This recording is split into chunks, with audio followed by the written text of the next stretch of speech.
Hey everybody, it's Ethan, and it is Friday, March the 4th, 2011. I have to say 2011 because it feels like a year since I have updated my blog, but I think it's only been a little over a month, maybe 5 weeks. And so I'm trying to get back in the saddle here after taking a little bit of time away from it. And I hope to be updating and bringing new content to you each week. But just a few things that I want to share with you today. First of all, I want to say a big thank you to the two gentlemen who filled in for me the past 2 Sundays when my family and we had the opportunity to go on a bit of a family trip, and I was gone all last week. 2 Sundays ago, Dave Cadlick from the Dalit Freedom Network was here.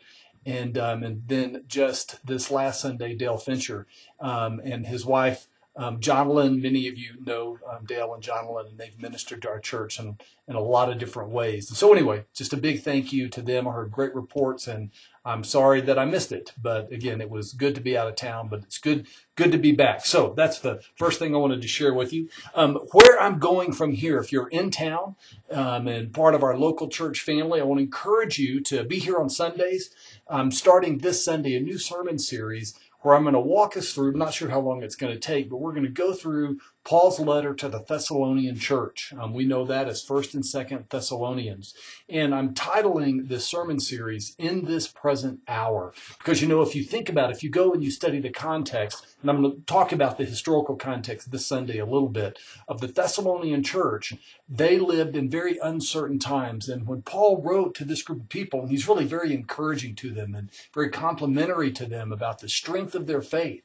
But he was writing to a group of people who were living in very uncertain in a time of increasing difficulty in their lives. And just as I've gotten to know more of you, some of you who have recently started really being a part of our church family, it's just in front of me a lot, just the challenging nature of life that a lot of us are going through. And, not to mention, if we look around our country and just the tumultuous events that have been happening in the world lately, I think this is a very appropriate time to look at Paul's letter to the Thessalonian church, because as he writes to them to encourage them, he does it, the sub-theme throughout 1st and 2nd Thessalonians is the hope of the second coming of Christ, right? Now, this is not going to be a sermon series about that this is the end times that we're living in. Who knows? It could be.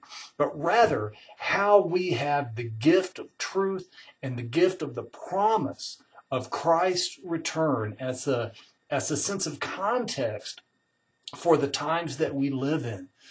For the hope that we have to be able to prevail in life. Anyway, I can just go on and on about that, but I encourage you to pray for me as I do my study and to be here as we gather together, not just to hear me teach by any means, but as we worship together, as we fellowship together, share our lives, encourage one another, get to know each other better.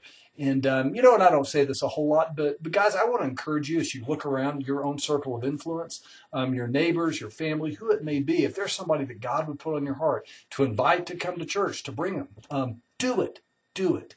We are part of God's kingdom here in the valley and what he is doing. So let's be obedient to him and how he would maybe work through us to grow our church family. So that's where I'm going to be going. That's the second thing I wanted to talk to you about. The third thing is to ask you to pray. Today is a very significant day in our youth ministry, in that Jason and his team are going to be leaving here in just a few hours to take, count them, 50 kids, right? That's not including the workers. 50 kids to this year's snow camp over near Winter Park at the Crooked Creek Ranch. Guys, this is an amazing thing. About half of these kids are really ongoing active part of our church with their families, part of our church. Maybe not even half of them, but our kids are inviting their friends, bringing their friends from school into the ministry, into the youth ministry of Trinity. And it's just amazing to see. One significant thing about this year's trip over past years is that this is the first year that we have enough high schoolers coming that we're going to have really 2 groups. A high school group, we're all traveling there together, but the high school and the middle school will be housed separately at snow camp. And so it's just a wonderful, wonderful, amazing thing. But pray for God's work in the lives of our kids.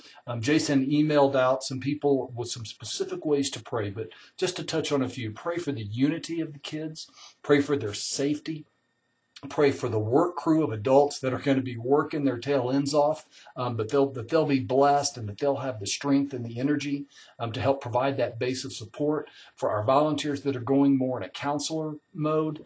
That just the Holy Spirit would work through them, that the authenticity of Christ would be seen by these kids through them. And I'd ask that you pray specifically for the children, the middle schoolers and high schoolers that are going to be going to this camp that aren't believers, because some of our kids have invited their friends that, really church and the whole idea of who Christ is not a big part, if any part, of their life.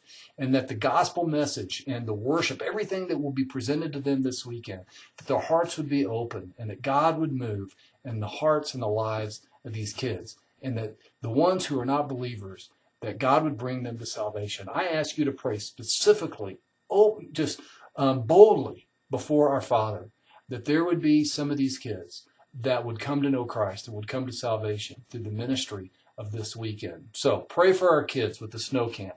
It's a wonderful thing. Let me see.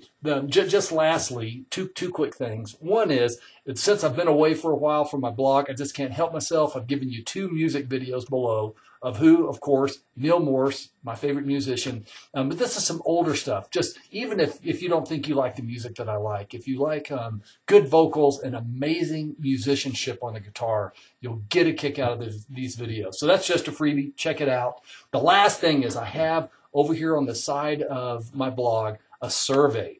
Now, one of the things that it's been a while since I've had is not just a chance to update my blog, but it's been a while since I've had a haircut. So I want you to let me know, what do you think I should do? Should I just let it grow, see where it goes? Should I buzz it off already and get my typical short haircut that I've had over the last year or so? Or maybe just a trim. So if you want to give me some direction on what I should do there, let me know. I have some new news articles as well. Big time stuff going on in the world around us. And then one more video below about where we're going with our Wednesday night Bible studies. And I encourage you to check that out. So anyway, guys, good to be back. I love you. Hope you're doing well. And we'll talk to you soon.